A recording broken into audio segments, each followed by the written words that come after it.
Olá, eu me chamo Ana, sou acadêmica de agronomia pela Unijuí e hoje eu vou apresentar o meu projeto de arroz híbrido para rendimento de grãos. Esse projeto ele foi desenvolvido então para a disciplina de melhoramento genético, coordenada pelo professor Ivan Ricardo Carvalho. O arroz ele é uma espécie diploide, é uma planta autógona, herbácea e anual. Ela é uma gramínea que pertence ao gênero Oryza e à espécie Oryza sativa. Possui também duas subespécies, a índica e a japônica. A estrutura vegetativa ela é composta pelo sistema radicular, que é dividido em raízes adventícias e fasciculadas, os colmos, que sustentam a planta, que é composto então por nós e entre nós, e a partir do colmo primário dá origem então aos perfilhos, que são os colmos secundários. As folhas elas são constituídas por lâmina, lígula, aurícula, colar e bainha, e após a emissão da primeira folha verdadeira, as folhas elas são emitidas então de forma alternada. A estrutura reprodutiva, ela forma flores que são hermafroditas, que realizam autofecundação, e a flor ela é composta então por pistilo, que são os órgãos femininos, e pelos estames, que são os órgãos masculinos. Ela é composta também por 6 anteras, possui lodículo, que reveste então o interior da flor. As espiguetas elas protegem o sistema reprodutivo, que é formado então por 2 brácteas que minimizam o efeito do clima durante a polinização.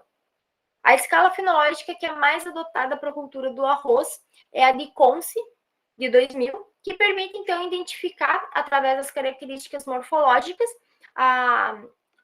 o desenvolvimento da cultura, desde as fases iniciais até a maturidade fisiológica. Qualquer programa, então, ele visa obter as variedades que tenham uma maior produtividade possível, que tenham também uma alta qualidade, que sigam as exigências de mercados, que ela possa ser colhida e processada sem perder as características ou suas qualidades, tendo também o mínimo de custos para produzir e também para o processamento.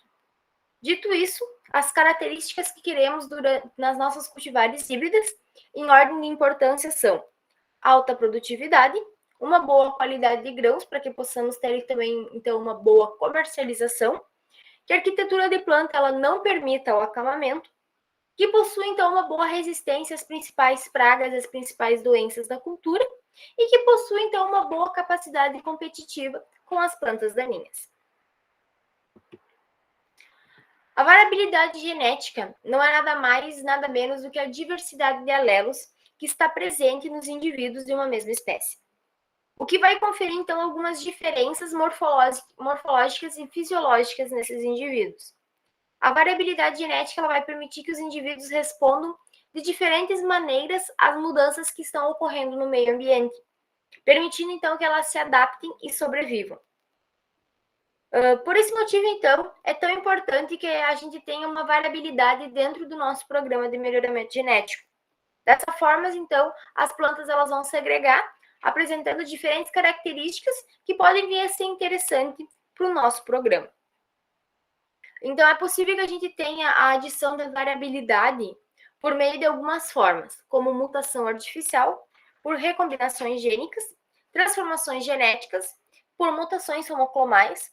Podemos também introduzir espécies de fora do país ou de dentro do país, e podemos usar variedades crioulas, que é quando o produtor armazena em casa mesmo, aquela semente bem antiga que não passou por nenhum processo. Dentro do nosso programa, a principal forma de variabilidade que vamos utilizar é através das cultivares que já são existentes, que já existem no nosso país e que já são utilizadas no sul do país, pois elas já estão aclimatadas e adaptadas para a nossa região.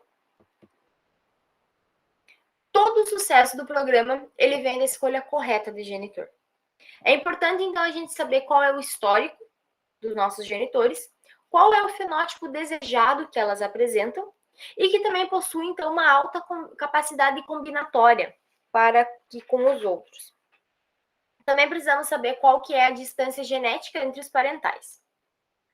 Com isso, os genitores que nós escolhemos para o nosso programa de melhoramento são a IRGA 429, a IRGA 410, a IRGA 417, a BRS Catiana, a IAS Formosa, a BRS Pampa, a BRS Querência e a BRS Sinuelo.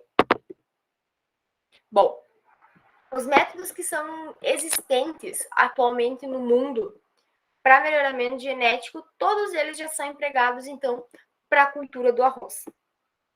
O que nós vamos utilizar, então, nós vamos iniciar com a hibridação, que ela consiste, então, que ela tem como principal objetivo a combinação de um mesmo indivíduo que possui 2 ou mais fenótipos que são desejáveis para a gente, que estão presentes, então, nas nossas cultivares. Quando a gente realiza o cruzamento entre esses indivíduos, vai ser gerada uma população que possui uma variabilidade genética, na qual vai ser praticada a seleção, sempre para obter linhagens que apresentam, então, o fenótipo que é do nosso interesse. No nosso caso, uma alta produtividade. Para realizar, então, esse método, nós vamos necessitar realizar a maxisterilidade nas plantas, a fim de que a planta não realize autofecundação. Vamos utilizar também o método genealógico, que é um dos mais utilizados na cultura do arroz. Ele é realizado a partir da seleção de plantas individuais, a partir da geração F2, onde vão ser selecionadas, então, as melhores famílias e as melhores plantas dentro de cada família. Repetindo o processo, então, até a geração F5 ou F6. Daí em diante, então, nós vamos ter as linhagens que elas são fixadas, então elas vão ser avaliadas, então, nos ensaios de produtividade, principalmente, e nas demais características que são do nosso interesse.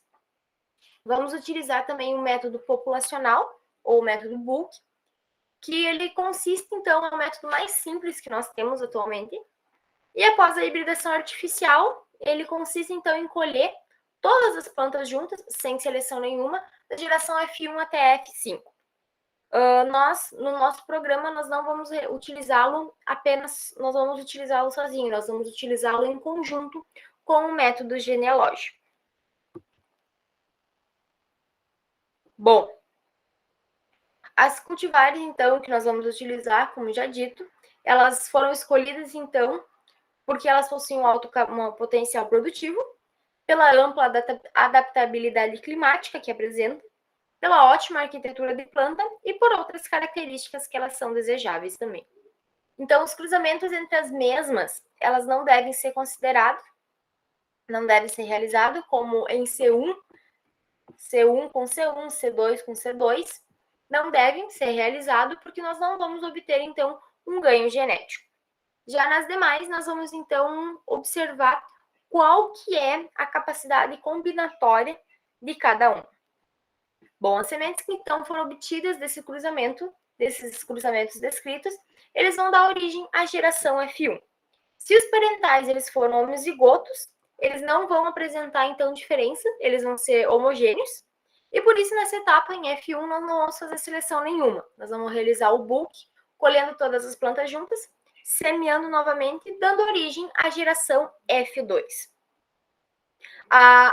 Até a geração F2, nós não vamos realizar seleção nenhuma, como já dito. A planta F2 vai dar origem à semente F3, e a semente F3 nós vamos semear em linhas adensadas, para então induzir uma competitividade intraespecífica entre as plantas. De acordo, então, com o método genealógico, nós vamos selecionar, então, as melhores plantas dentro de cada família. Em F4, novamente, nós vamos semear em linhas adensadas, a fim de induzir uma competitividade. E aqui nós vamos começar, então, a aumentar um pouco mais a pressão de seleção, selecionando apenas as plantas que obtiverem um maior perfilhamento e a maior emissão de número de panículas. O método também vai ser o genealógico. Em F5, né, nessa geração, a gente vai selecionar, então, as plantas que possuem uma altura entre 80 centímetros a 1 metro e as plantas que possuem um alto perfilhamento. Então, novamente, nós vamos semeá-las em linhas adensadas e também vamos utilizar, então, o método populacional em conjunto com o genealógico, para selecionar as plantas que possuem as mesmas características. Em F6, essas plantas que nós selecionamos na geração passada, nós vamos abrir cada uma em linhas espaçadas. Se elas mantiverem, então, o bom desempenho que elas estavam apresentando até agora, elas vão ser selecionadas novamente e vão passar para a próxima geração. Em F7, então, as plantas elas vão ser semeadas em linhas adensadas novamente, para induzir novamente a competitividade, e as que atenderem ao objetivo do nosso programa, elas vão passar para o teste de DHE e também vão continuar sendo avaliadas para observar, então, se elas vão apresentar segregação ou não. Lembrando que durante cada geração, então, nós vamos realizar o teste de progênie, que é quando nós comparamos as nossas famílias com os pais, e também vamos realizar o teste de comparação com as testemunhas comerciais. Bom, o ensaio de distinguibilidade, homogeneidade e estabilidade, que é o ensaio de DHE, a gente vai realizar ele em 2 locais diferentes durante um ano. Os locais escolhidos são a cidade de Uruguaiana e a cidade de Itaqui, aqui no Rio Grande do Sul. Nesse ensaio vai ser gerada, então, a proteção intelectual da nossa cultivar, que vai ser registrada junto ao mapa. Para que esse registro seja possível, vai ser necessário, então, que as nossas plantas apresentem pelo menos uma característica diferente dos seus genitores. Nessa fase aqui, ainda podem se manifestar plantas que são atípicas, que não possuem o ideótipo agronômico desejável. Nessas plantas, então, nós vamos realizar o hogging e vamos descartá-las depois. As plantas que obtiverem sucesso no ensaio de DHE, elas vão passar para o ensaio de VCU. O ensaio de VCU, que é o ensaio de valor de cultivo e uso, ele é realizado para estudar a interação do genótipo versus o ambiente e verificar também o posicionamento da nossa cultivar.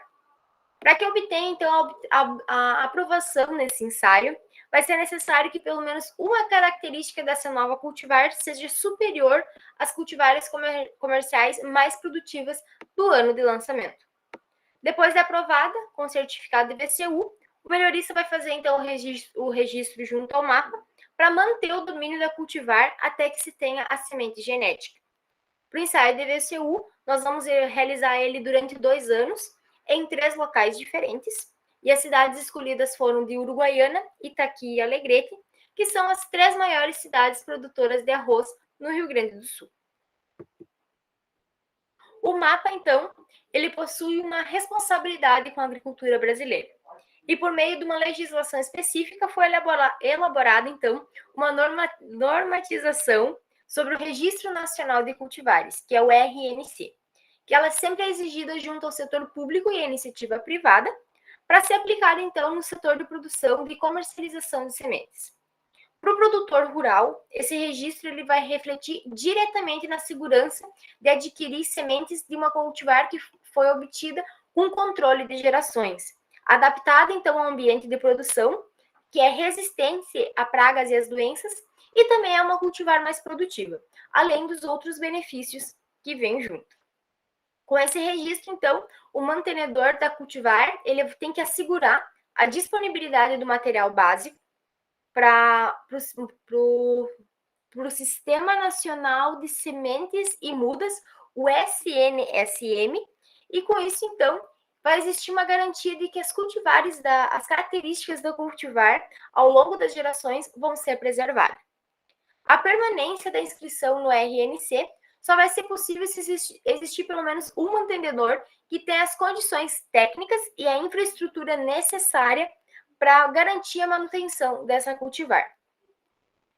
Também que possa disponibilizar o material básico de propagação da cultivar, garantindo, então, as características da identidade genética e a pureza varietal que foram declaradas no momento da inscrição do RNC. Com isso, eu encerro a minha apresentação. Qualquer dúvida, aqui está o meu contato. Até mais!